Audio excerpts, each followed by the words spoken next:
It's Wednesday, December 14th. From inside the WTOP newsroom, this is the DMV Download, brought to you by Steamfitters Local 602. Get an estimate and learn more at steamfitters-602.org. Today, DC's mayor is moving forward with a plan to add more affordable housing to the city, placing it on land owned by houses of worship. Deputy Mayor John Falchiccio tells us how a new partnership will help the mayor reach her goal of building 36,000 units by 2025. What we really want is houses of worship to come to us at any level, whether they already are started the process of understanding what could go on their land, or if they're just considering it. And we have a special guest for this week's episode of DMV Dates. Thanks for joining us. I'm Megan Cloherty. Luke is filling in the newsroom today. It may never be something you think about, but chances are if you pay property taxes, this has crossed your mind. Churches, mosques, synagogues, all houses of worship do not have to pay property taxes. And there are hundreds of parcels of land across D.C. that could be used charitably to increase the amount of affordable housing that's so needed. That's the mayor's take anyway. And today, the administration says it's making it easier for faith partners to get what they need to build housing in D.C. Joining us now to explain all this is Deputy Mayor for Planning and Economic Development, John Falchiccio. John, thanks for being here. Thanks so much for having me. John, let's talk about why this is so needed. D.C. is obviously a very expensive city to live in. We all know that. But how did this idea come about to reach out to faith partners? So over the years, Mayor Bowser has had a lot of faith institutions actually come to her. Oh. They've got land that's underutilized that they want to put back to productive use. And really, a lot of it is mission driven. It really aligns with the principles and values of our faith institutions to help provide to the community. So they could do that by delivering housing and specifically affordable housing. So as you can imagine, all different faith institutions are at different levels of expertise when it comes to taking a plot of land and delivering housing. So the mayor tapped Enterprise, which already does some work with faith institutions, to figure out how we could provide technical assistance and be with the faith institutions along the journey from delivering land or taking land and delivering housing. I'm thinking Enterprise like the rental car place, but that's probably not it. So it's different. It's Enterprise Community Partners, and they actually specialize in the delivery of affordable housing. And so one of their initiatives is actually working with faith institutions. So we're taking what they already do, but what we really want is houses of worship to come to us at any level, whether they already are started the process of understanding what could go on their land, or if they're just considering it.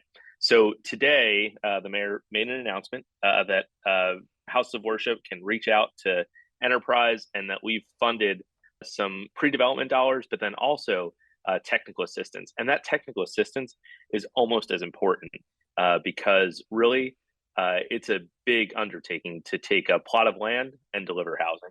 Are there certain areas of the city where there's a goal to maybe see more affordable housing because maybe some has already been presented in other parts of the city? I'm thinking of 16th Street. We know how many churches and houses of worship line 16th Street and how huge those plots are.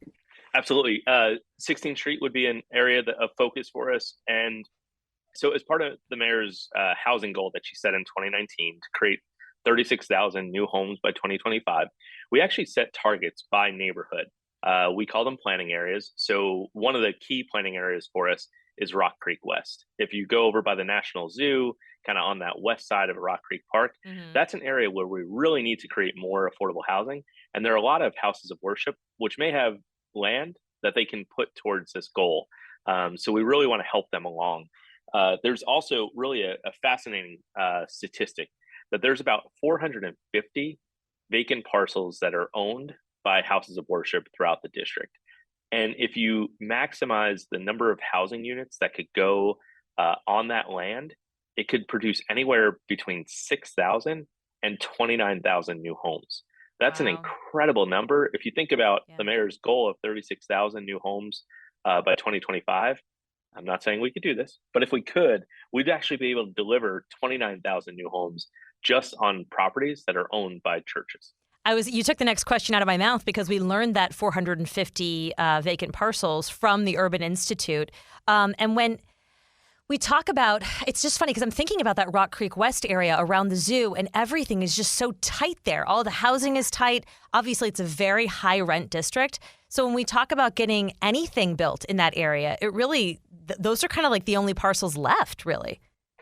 So, and when you think about it too, it really is, there's some properties that have had sort of more of a campus feel that maybe we could do a little bit of infill. So one of the first, or the very first award of Housing Production Trust Fund dollars in Ward 3 or Rock Creek West is at the Lisner home.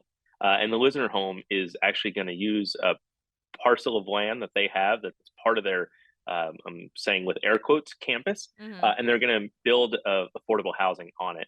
And they do it actually, in partnership, in coordination with the neighbor, and really get advice and consent with the Advisory Neighborhood Commission to really deliver. So we're going to find other properties that we own, like the Chevy Chase Community Center. We're going to take what is now a Department of Parks and Recreation facility and a DC Public Library, and we're going to reimagine that site to bring back those uses in an even better way, but then put housing above it. So to your point, we have to find every nook and cranny where we could put some housing, and we've got to work with it. What we did today was announce that Enterprise is going to help houses of worship do just that. Go from kind of that concept or even that desire to deliver housing, and they're going to help them along the way. Meaning that they're going to help them basically plot out, okay, this is the land I have. This is maybe what I could do. Is that what you're saying? Because I don't understand how they would build the houses. Exactly. So this is the land that we have. And then, there's zoning.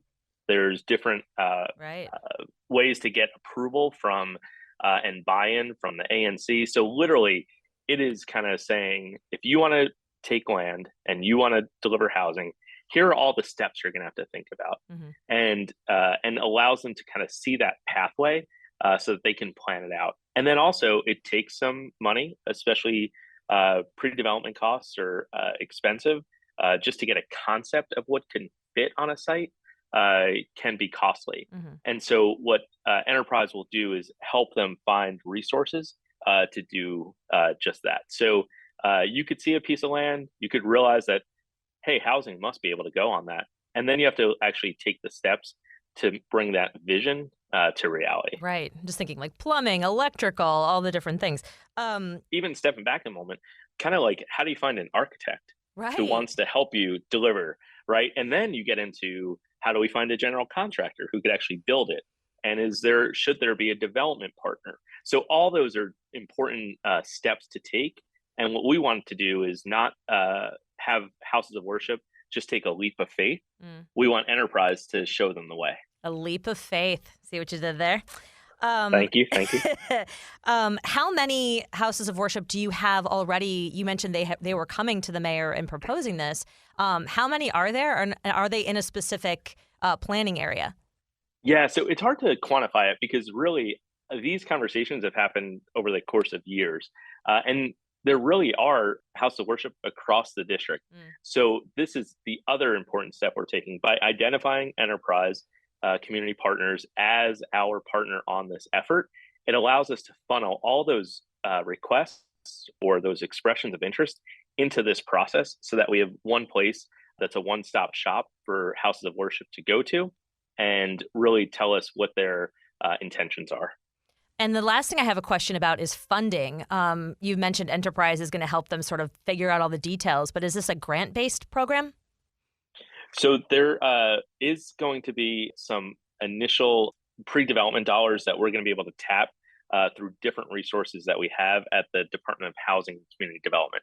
We have a fund. It's actually called the Oramenta Newsom Fund, which actually helps nonprofit developers with some of the pre-development work that they do. Okay. So what we're able to do is actually have Enterprise direct people back to the Department of Housing and Community Development when they're at that right moment, so that they can tap funds that the department has for this very purpose. And I imagine the mayor wants to get this done like now, but obviously this takes a long time. So when possibly could we see the first affordable housing go up on the site where a church is, perhaps?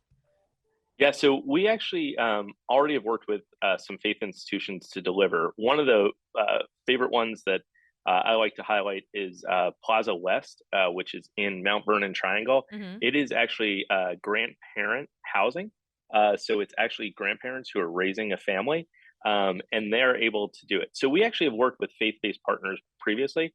How long it takes is really a matter of what stage they're at. Are they just have an idea of wanting to deliver housing, or have they already had designs done? So I think we'll see it over the course of the next few years. Again, like you said, the mayor always wants to see it done today, Yeah. if it hadn't been done yesterday. And what we want to do is make sure that we have these resources available for houses of worship so that they can be part of the goal of delivering by 2025. Well, it's a really creative idea to see more affordable housing go up in the city, and hopefully other cities follow suit. John Falchiccio, Deputy Mayor, we appreciate your time. Thanks. Thanks so much. And coming up after the break, we have a special kid-friendly DMV Dates for you that involves gingerbread, igloos, and Hot Wheels. Backed by the experience of its hardworking members, Steamfitters Local 602 is ready to take on your next commercial, heating, cooling, HVAC, or refrigeration project. Steamfitters Local 602 adds value to our community through its partnerships with local contractors and building owners, all while keeping the focus on improving the lives of its members and their families throughout the DMV. For work that's on time and on budget, go to steamfitters-602.org to schedule your next project. That's steamfitters-602.org. Steamfitters Local 602, changing lives. Explain your DNA on 10 cases, man. You're inside the police interrogation room with the alleged Potomac River rapist. I'm not guilty on any of this stuff. So calm, so reasonable. Could this be the man who terrorized women for 9 years before murdering a brilliant scientist 2 decades ago? Experience one of the most fascinating true crime podcasts available. Join crime reporter Paul Wagner for Unknown Subject, Season 3 of WTOP's American Nightmare series. Search American Nightmare Podcast on all podcast platforms. And before we go, of course, we have another round of DMV Dates for you with our special guest today, John Aaron. Hello. Hi, thanks for doing this. It's cool to be in your studio. I've only done this show via Zoom before, so now I feel like a distinguished guest in here. Welcome. This is cool. You are. You've always been a distinguished guest. We are doing DMV Dates, the kid-friendly version, Okay. this round, mostly because that's what your theme is. Sort really of. in life. Yes, that's true.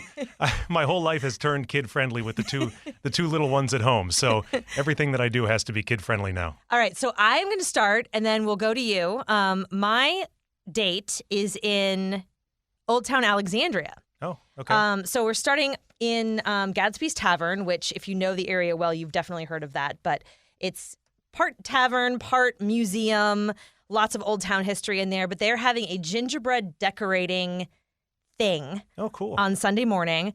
$25, and 4 people, if you want to bring them, including little ones, get like a flat piece of gingerbread. So it's not even a full house. Yeah, I was going to ask you. That's an important distinction to make. Is it a man you're decorating, or is it a house? What sort of gingerbread are we talking here? They're trying to make it sound fancy, and I think it might be working. Learn about local architecture and decorate a flat facade based on historic buildings around Old Town. Wow, it sounds like an architect is behind this. I know. It sounds Okay. kind of cool. So apparently they have candy and everything that's like going to be, fit, I don't know, to the to the specifications you'll need to recreate the Old Town facade. So that's $25. Although I will say I looked up to see if there is tickets still available, and there are only 10 tickets per hour, and there's only 3 hours left. Oh, so if this sounds I was fun told to there you, would be no math. This Right. is getting this is getting tricky. I'm using up all my fingers here. Sorry. Okay, so there's still tickets at 2 o'clock, 4 o'clock, and 5 o'clock on Sunday if you're interested. And then from there, you go over to King and Rye, and they still have kind of the pandemic era, like, heated spaces outside. Oh, yeah. But they did, like, the igloos, which Okay. I feel like kids would think were really cool. Sure. To go into an igloo and have some mac and cheese. Yeah. So that's how you Or close an out. adult. That's how you close out the day. Yeah, or an adult, exactly. So I'd say about, all in, maybe $75 or something for the full day. Okay. Yeah. All right. That's my date. That's not bad. To you, John Aaron. All right, so I'm a big fan of cars and coffee. Anyone who knows me knows I love cars, and I incorporate my family into the stuff I do. Though I will say that it seems like there's kind of an anti-kid vibe to cars and coffee sometimes. It's early in the morning, which I think is meant to weed out kids and interlopers and people who aren't like totally hardcore about this thing. So you like cars and coffee, but this is an actual event called Cars and Coffee. Yeah, the one that there are several in the area. The one that I've gone to in the past is called Katie's Cars and Coffee. Okay. It's in Great Falls at the shopping center that I think is at the intersection of Walker and Georgetown Pike. Okay. And it sort of takes over this whole shopping center. The coffee shop is like one little spot, but the whole shopping center gets filled with interesting like old cars and exotic cars, and then just people in regular cars who want to go see the old cars and the exotic cars. So it's like a whole scene. I don't know how strong it keeps going in the winter, but it says it's supposed to be year-round. I went a few weeks ago, and it was just before it got like super cold and gross, and there was a ton of people there. Do they let people in the cars? It depends. I mean, Okay. generally you're not supposed to touch other people's cars at these sort of events. Okay, there's a whole protocol. But there are offers. Sometimes people will let you in the car. Like, for example, my then 3-year-old, who I'm incredibly proud of, was able to spot a little Deuce Coupe in the parking lot, which, for those who don't know, is a 1932 Ford Coupe. And from my education of her using Hot Wheels, she knows exactly what a little Deuce Coupe is. So we went up to there and I said, tell the gentleman what his car is. And she goes, little Deuce Coupe? Oh, and he was my like, gosh. you're kidding me. Do you want to sit inside?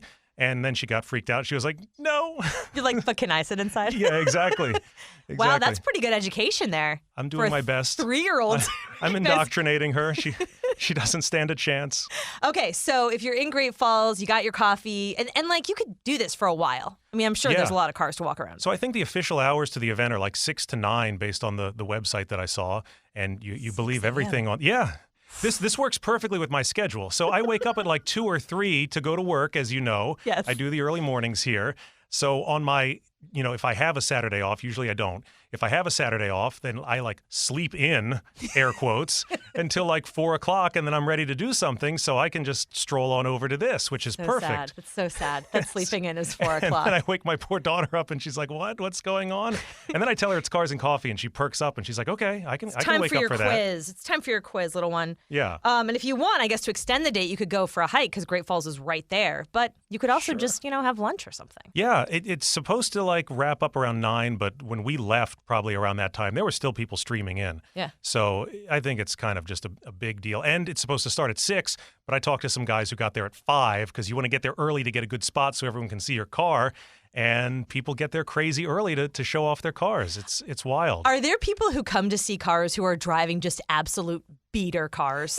Like, Well, this is my 1990 Taurus or something. Well, there are like some oddball cars, like some of the ones that are my favorites were a group of guys who brought their 1990s Buick station wagons there. And I happen to love those cars. I have a car that's similar to those, not a wagon, but it's a sedan that's same platform, whatever. They brought those, and, they're an acquired taste for people, but I was like, oh, sweet. And, other people were walking by like, hey, where are the 911s? Oh, here's 20 of them. Right. But I drove my Subaru Legacy, and nobody looked at it. Nobody stopped to look. Yeah, can you believe it? They just walked right past it.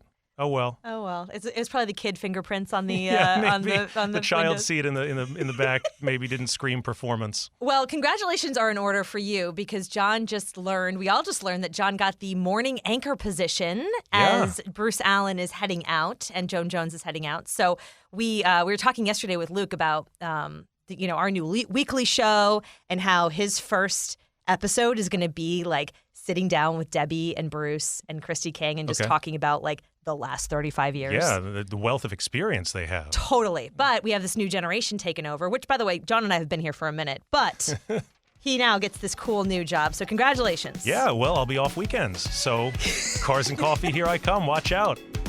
We'll see you there. And that'll do it for us today on the DMV Download. We are brought to you by Steamfitters Local 602, and our music is by Real World. Leave us a review and rate our show if you get the chance, and follow us on social media. We so appreciate hearing from you guys and seeing what you have to share as well. You can become a VIP listener at dmvdownload.com.